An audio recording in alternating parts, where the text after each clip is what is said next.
Show me Friar basketball. Hey everybody, John Rook with Joe Hassett. We can't go any further from this point now without mentioning a couple of more successful teams of the 2000s. In 2001, an NCAA tournament team, a 20-game winner. And in 2004 as well, we were talking about Ryan Gomes a little bit earlier. Ryan was a huge part of that team. Both teams, though, had similar makeups. You had great guards out front. You had a steadying presence inside as well. And in 2001, you had one of the best defenders to have ever played college basketball in John Linehan. Yeah, John Linehan.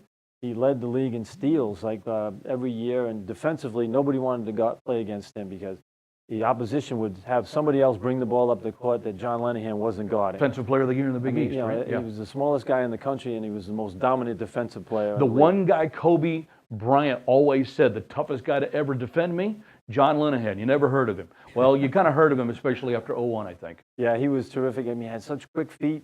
Got the ball up and down the court quickly, and he found his teammates. But he was a great leader, that kid. But, he had a chip on his shoulder because a lot of teams didn't think he could play on Division I level. Came to Providence and proved everyone wrong. He and Eric Murdoch, who we just talked about a little while ago, they were 1-2 in the country in the NCAA in steals in the NCAA, 1 and 2. Right. Team also had Kareem Shabazz in the middle. Remember, he transferred from Florida State, ended up being a big factor in getting the Friars to the tournament that year. The 2004 season was also an NCAA tournament team. Ryan Gomes was a huge part of that, but the makeup was similar. You had a big guy in the middle and Marcus Douthat who could defend the rim. You had good guards out in front.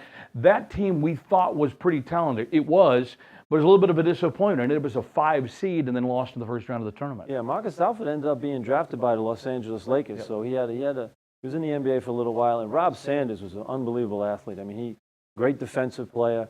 But, they were a little inconsistent as a group, but they won games. I mean, and Ryan Gomes was the main guy to go to and help them win the ball games.